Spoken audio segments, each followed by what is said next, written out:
तो क्या तुमको अपने मन को, अपने अंतःकरण को अपने से अलग नहीं करता? कल यहाँ तक हुआ था, मतलब बोला क्या, ब्रह्मज्ञानी, तुम ब्रह्मज्ञानी जो है बनते तो ब्रह्मज्ञानी हो, लेकिन कोई बात ऐसी होती है रोकते क्यों फिर? या ब्रह्मज्ञानी रोकता है क्या किसी बात पर? और फिर लेप क्या लगाते हो कि ये तो अंतःकरण का धर्म रोना, हम थोड़ी रो रहे थे, तो ये लेप लगाना हुआ। ब्रह्मज्ञानी के लिए कुछ भी हो जाए, कुछ भी हो जाए। गीता के दूसरे अध्याय में ब्रह्मज्ञानी के इस लक्षण होता है, उसको बोलते हैं स्थित प्रज्ञ के लक्षण। स्थित प्रज्ञ के लक्षण मतलब क्या? ब्रह्मज्ञानी क्या लक्षण है? क्या लक्षण है? सुख में, दुख में, मान में, अपमान में, लाभ में, हानि में, जीवन में, मरण में, यश में, अपयश में, 10 चीज बताइए। इन सब चीजों में सम रहे, वो है ब्रह्मज्ञानी। अब तुम देख लो, दुख में तुम सम रहते हो, कुछ भगवान को तो खोजते हो, भगवान हम भी मिले थे, नीचे तो अंधेर ऊपर अंधेर है। जो कर्म करके आए उसकी सजा मिली, जो उसकी सजा मिली तो भगवान को खुश रहे हो। दुख में, सुख में। अब सुख में तुम कितनी जल्दी, कितने घमंड में आ जाते हो और कितना अपमान करते हो अपने साथ के लोगों का, जो आपके साथ के, जिन्होंने आपकी कभी कितनी मदद की है कठिन समय में, उसका भी अपमान करते हो कितना। अब मैं ये हो गया हूं। दुख में, सुख में, लाभ में छत हो जाते हो, हानि में तहखाने में चले जाते हो।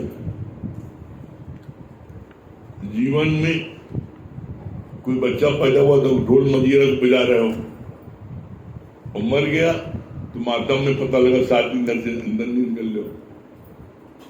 तो इन सारी चीजों में आप सब हो। देख लो, तो बोला ब्रह्मज्ञानी बोलो नहीं। ब्रह्मज्ञानी के लक्षण जब तुम्हारे अंदर से प्रकट होगा तो लोग तुम्हें खुद ही भगवान बोलेंगे, तुम्हें नहीं बोलना पड़ा। तो अपने उन्हीं को, मैं तुम्हें खुद ही उनके मुख से, आज तक प्रमला भगवान ने भी कहा हमको भगवान बोलो। हम गुरु जी मां भगवान, किसको भगवान बोले? जिसने मेरा जीवन बदल दिया है। काग पलट गुरु हंसा की, दीनी नाम सारी, कौवे घास बना दिया। दुनिया में किसी को पावर नहीं थी, ये नहीं थी कि वो जो है चेंज कर दे जीवन। आप अपने जीवन देख लो, एक भी बंदा यहाँ कैसा बैठा है जिसका जीवन चेंज न हो गया हो। आज आप इतनी दूर दूर से आते हो, है?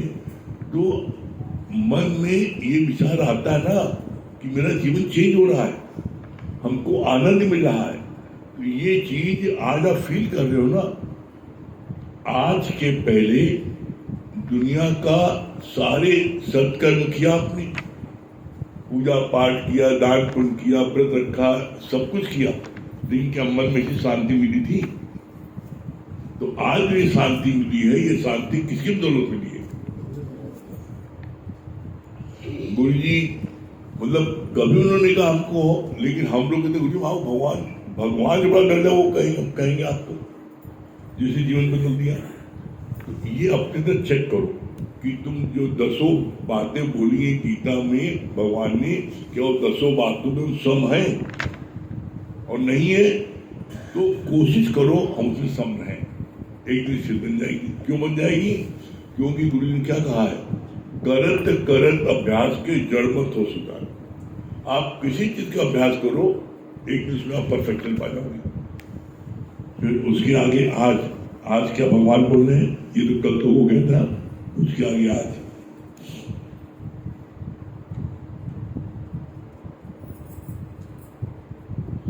ये तो ठगी का ज्ञान है जो गुरु ही पकड़ता है। सत्य को जानने पर ही आकारों से मन हटता है। आकार सभी मिथ्या है, कभी कुल्हड़, कभी घड़ा, कभी ढक्कन, पर तत्व तो मिट्टी है। तेरी रहनी से ही तेरी जात का पता चलता है। तत्व क्या है? मट्टी। अब मट्टी से कहीं कुल्हड़ बनी है, कहीं घड़ा बना है, कहीं सुराही बनी है, कहीं चिलम बना है। तो अब चिलम पी रहे हो तुम तो कहो ये चिलम बड़ी खराब है। उसी मट्टी से घड़ा बना है जो लोगों को प्यास बुझाता है। तो तुम जब आकार देखोगे तो इसके मतलब तुमने अभी ज्ञान को नहीं समझा है। आकार देखोगे तो विकार में फंस जाओगे। जैसे बोला कुल्हड़ है, सुराही है, झज्जर है, चिलम है, करई है, ये सब मट्टी है तत्व से। उसी तरीके से कहीं हाथी है, कहीं चींटी है, कहीं लड़की है, कहीं लड़का है।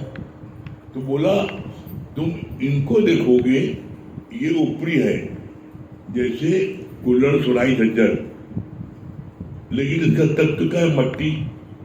इसी तरीके से चाहे हाथी हो, चाहे चींटी हो, चाहे लड़का हो, चाहे लड़की हो, चाहे बालक हो, चाहे बालिका हो, सब में तत्व क्या है? ब्रह्म शक्ति। वो शक्ति हर एक में है। सूना सकना कोई नहीं, हर के अंदर लाल, और मूर्ख गण खोले नहीं कर्मी भय कंगाल।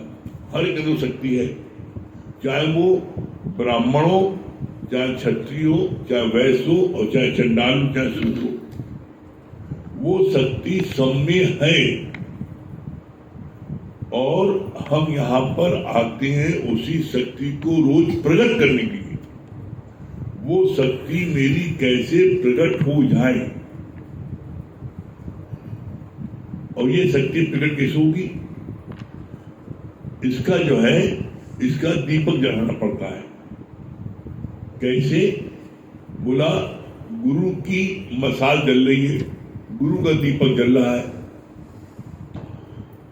हमारा बुझा दीपक था, गुरु के पास ले गए, अपने बुझे दीपक को गुरु के जलते दीपक से मिला दिया, दीपक जल गया। अब दीपक जलने के बाद सावधानी क्या होनी चाहिए? दीपक जलने में सावधानी होनी चाहिए कि दीपक को वायु रहित स्थान पर रखो। अगर दीपक को आपने वायु रहित स्थान पर नहीं रखा तो इतनी मेहनत से दीपक जला तो, लेकिन आपने अगर उसको पंखे नीचे रख दिया, खुली हवा में रख दिया तो बुझ जाएगा। परहेज क्या है? यही परहेज यहां पर है। आप ब्रह्मज्ञानी हो गए तब भी आपको इसी सत्संग रूपी लक्ष्मण रेखा के अंदर रहना पड़ेगा। इसी के अंदर हो, इसके बाहर जाओगे बुझ जाएगा। चाहे कोई हो, चाहे ब्रह्मज्ञानी हो, और चाहे जिज्ञासु हो, और चाहे अज्ञानी हो, काजल की कोठरी में कितना भी सियाना जाए उसके काली लग जाएगी। कैसे? इसका गुरु जी ने स्वयं अपना उदाहरण पेश किया। कहा धर्माल गए थे सत्संग के लिए, तो वहां के प्रेमियों ने जिद किया, चलिए खान दिखा दे, आपको बहुत बढ़िया है। तो कोले खान देखने के लिए सब लोग गए, वो भी गए। सब नहा धो के बढ़िया साड़ी सफेद पहन गए, और जब खान से लौटे तो सबकी साड़ी काली, सबका मुंह काला। क्यों? जब कोयले की खान में जाते हैं, कई 100 फीट नीचे जाते हैं, तो वहां पर कोयला जो वो कोयले के वहां पहाड़ होते हैं, उसको तोड़ते हैं, उसमें धुआं निकलता है, और वो धुआं जो है हर एक को घेर लेता अपने घेरे में। तो सबका मुंह काला, सब साड़ी काली। तब गुरु जी ने बोला, देखा तुम लोगों ने अपना मुंह काला करा, मेरा भी करा दिया। तो काजल की कोठरी में कितनों सियाना जाए, काली लग जाएगी। इसलिए गुरु जी ने बोला कि ये लक्ष्मण रेखा के अंदर हो। जैसे सीता जी जब तक लक्ष्मण रेखा के अंदर थी तब तक वो सुरक्षित थी, और जैसे ही लक्ष्मण रेखा से बाहर निकली रावण हल ले गया। तो वो तो एक रावण था, यहां तो बोला जितने हैं सबके मन का रावण है, हर एक के मन का रावण है। जहां तुम सत्संग से बाहर दायरे से निकले, ये तुम्हारा मन रूपी रावण तुमको भगा ले जाएगा गंदी गलियों में। क्यों? उसको मजा वही मिलता है। कैसे मजा मिलता है? जैसे एक मछुआरी, वो जो है उसकी बहन की शादी हुई थी फूल बेचने वाले को वहां, तो एक दिन वो अपने बहन के घर गई, तो उसको वहां पर जब रात में लेटी तो कहीं बड़ी बदबू आ रही है, हमें नींद नहीं आ रही है। जो फूलों की सुगंध थी गुलाब की, उसको वहां बदबू लग रही थी। क्यों? वो मछुआरी थी, उसके घर में मरी मछलियां पड़ी रहती थी, उसके बाद बदबू आती थी, उस बदबू में उसको सोने की आदत पड़ गई थी। तो अब उसकी बहन ने कहा, अरे इतनी खुशबू यहाँ पर गई बदबू है, तो वो समझ गई। तो उसने जो है मच्छी, जो मरी मच्छी जो मंगवाई थोड़ी सी, और उसे पानी डाला और उसके बगल में रख दिया, उसकी सुगंध उसको मिली, बदबू ने कहा आप बढ़िया महका है। कैसे? इसका एक दूसरा उदाहरण पेश किया बड़ा बढ़िया। एक संत राजा के महल गए, जब महल गए तो राजा से कहा बड़ी बदबू आ रही है, बहुत बदबू है। राजा ने कहा, अरे संत जी, सब तरफ इतनी खुशबू है, इतनी इधर से सब पूरा सब छिड़की, वहां पर बदबू है? कहीं अध्यास की बदबू है, बहुत बदबू आ रही है। तो संत जी जब कहे, राजा मान लेते हैं, हम नहीं मानते, कहीं चलो तुमको प्रैक्टिकल समझाएं, दिखाएं।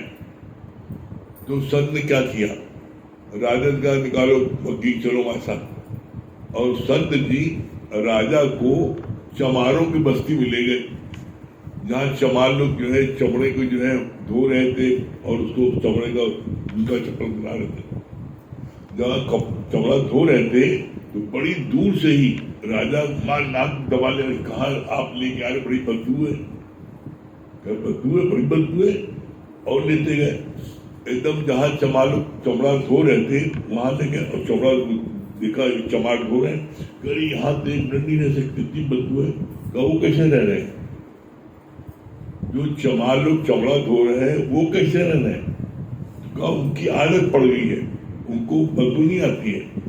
इसी तरीके से तुम्हारे राजमहल में अध्यास की बदबू आ रही है, वहां पर नाच गाना यही सब चलता है, विषय विकार लोग गिरते हैं, तो वहां पर अध्यास की बदबू आ रही तुम्हें, क्योंकि तुम उसी बदबू में वहां डूबे हो, तुम्हें वो बदबू नहीं पता लगती है।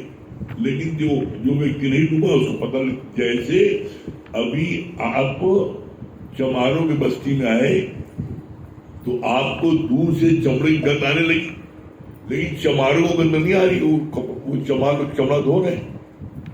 तो बोला इसी तरीके से जो व्यक्ति देहाध्यास में रहता है, आप देख लो, जहां पर कभी आप जाके देखना, जहां पर शराब पी जा रही है, जुआ खेला जा रहा है, किसी हॉल में लोग नाच रहे हैं, गा रहे हैं, डांस कर रहे हैं, सिगरेट पी रहे हैं, वहां आप देखो, वहां आप जाके देखो तो आप 2 मिनट खड़े नहीं पाओगे, वहां इतनी गंध, इतनी बदबू आती है। और वही आप पूजा घर में आ जाओ, अपने घर में बैठो, जहाँ पूजा का स्थान वहां बैठो, कैसा लगता है देखो, कितनी शांति मिलती है। तो बोला जो बदबू बैठा उसको थोड़ी बदबू लगेगी, जो बदबू नहीं बैठा उसकी बात है। तो यहाँ पर हम लोग गुरु की शरण में आ गए, तो यहाँ पर हम लोगों को जो शांति मिलती है, आनंद मिलता है, संतोष मिलता है, कहीं नहीं मिल सकता। हम कहीं आते बदबू लगती है, तो वो बदबू क्यों? क्योंकि अब तुम्हारा इस प्रकार का एक अंदर से तुम ऐसे बन गए हो, इतने पाक पवित्र हो गए हो, रोज ज्ञान सुनते सुनते इतने पाक पवित्र हो गए हो कि अब जरा सी कोई सी गलत होती है तुम्हारा मन तुम्हें झिलकाता है। ये अचीवमेंट मिला कहाँ से? सत्संग में मिला, घूस मिला। तो इसी चीज को हम जितना जितना लेते जाएंगे हमको आनंद की प्राप्त होती जाएगी। ठीक है। हाँ, यादव जी क्या बता रहे हैं? क्या आप क्या लिखे, क्या बता रहे हैं?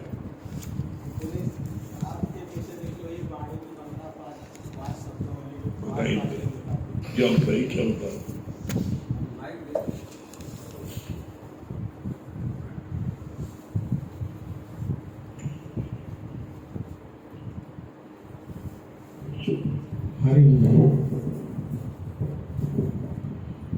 गुरु की गोद में चैन से सोना, ये साक्षी समर्थ सयाना। सत्संग काट से भूल न जाना, शुक्राना मुस्कुराना। डिजायर को मैं से प्लस मत करना, जीव स्वरूप घटाना। मैं को डिजायर से माइनस करना, गाढ़ स्वरूप बढ़ाना। चलिए बहुत बढ़िया, हमें दे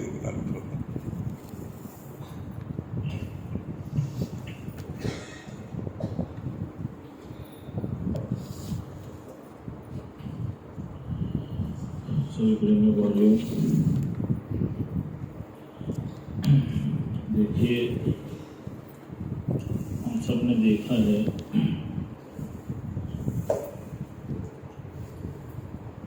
पानी की बूंद पत्थर पर पड़ती है, एक एक बूंद टिप टिप टिप टिप गिरती है तो वो पत्थर में भी छेद कर देती।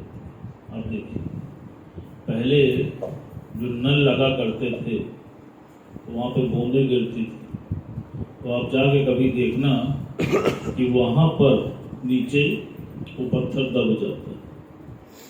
अब आप सोचो उस पानी की बूंद में इतनी शक्ति है कि वो पत्थर में छेद कर दे एक बूंद में। और तुम यहाँ पर रोज नित्य गुरु की वाणी को मनमना भाव से सुन रहे हो, तो क्या तुम्हारा अंतःकरण नहीं साफ कर दे? आप सोचो, सिर्फ विश्वास रखो और विश्वास रखकर नित्य का सत्संग लेते रहो। जो नित्य का सत्संग लेता रहता है, जैसे अभी बोला कि उसके अंदर पवित्रता का वास हो जाता है। और गुरुजी ने क्या कहा? गुरुजी ने बोला प्योरिटी के साथ श्योरिटी है। तुम प्योर नहीं होगे और हर चीज श्योर चाहते हो, पूरी चाहते हो, 100% चाहते हो, कैसे हो पाएगा? आप बताओ। और ज्ञानी और अज्ञानी में सिर्फ एक अंतर है। ज्ञानी जो है वो परमात्मा को सब कुछ सौंप के बैठा, और अज्ञानी जो है वो सब कुछ पकड़ के बैठा। इसीलिए बार बार वो विचलित हो जाता है। अभी हम सब यहाँ जितने भी बैठे हैं, आप एक पल के लिए आंख बंद करके अपने से पूछो, अभी भी मन विचलित होता है कि नहीं होता? अगर विचलित होता है तो सिंपल सा साइन है कि अभी भी परमात्मा पर पूर्ण समर्पण नहीं है। क्यों? क्योंकि जो कुछ भी हो रहा है उसकी इच्छा से हो रहा है। तुम्हारी इच्छा कुछ और परमात्मा की इच्छा कुछ और। किसकी इच्छा की पूर्ति होगी? लेकिन फिर भी बवाल में फंसे हो। बताओ। ज्ञानी, गुरुजी ने बोला, कहा तुम सिग्नेचर करके भगवान को सब कुछ समर्पित कर दो, साइन कर दो। जब तुमने सर्वत्र दे दिया तो अब तुमको तनाव किस बात का? आप देखो, इसीलिए ज्ञानी के चेहरे पे हर समय शांत भाव प्रतीत होता है, उसके चेहरे पे हलचल नहीं होती। और अज्ञानी का चेहरा आप देखो, पल पल में जैसे हर सेकंड में सुई घूमती है, उसी प्रकार हर सेकंड उसका चेहरा कम ज्यादा होता रहता है। क्यों? क्योंकि वो अपनी आत्म स्थिति में नहीं होता। जैसे भगवान ने बहुत अच्छा बोला, कहा एक बार एक संत का एक घोड़ा चोरी हो। अब संत आया, उसको पता चला कि घोड़ा चोरी हो गई। उसने कहा कोई बात नहीं। गांव वालों को पता चला तो वो उसके पास दुख जाहिर करने के लिए पहुंचे और संत से बोले कि महाराज, हमको पता चला है कि आपका घोड़ा चोरी हो गया, अर्थात आपका तो 1 लाख का नुकसान हो गया। संत ने बोला कि भैया पैसे का तो मुझे पता नहीं, लेकिन हाँ घोड़ा चोरी हो गया। वो सहज भाव में था। गांव वाले चले गए। कुछ दिन के बाद वो जो घोड़ा चोरी हुआ था वो अपने साथ 14 नए घोड़ों को लेके वापस चला गया।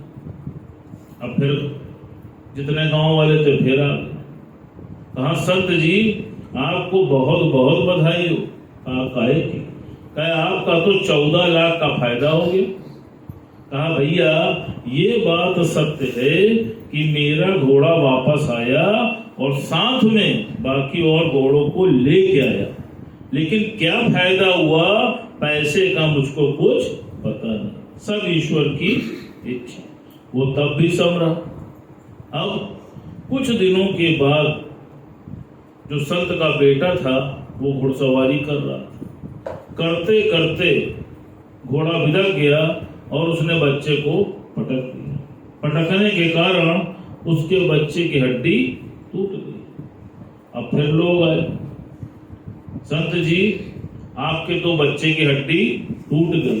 कहा जो वो करता है अच्छा ही करता है, कोई बात नहीं, सब चलेगा। उसी दौरान उस राज्य में ये घोषणा हुई कि बगल वाले देश ने हमारे देश पर आक्रमण कर दिया। अर्थात जितने भी नौजवान घरों में हैं, कम से कम हर एक घर से एक नौजवान को युद्ध में जाना कंपलसरी है। अब आप देखो, जो बाकी गांव वाले आते थे उनके घरों में कोई न कोई जवान बच्चे थे। ना चाहते हुए भी उन बच्चों को युद्ध के मैदान में जाना पड़ा।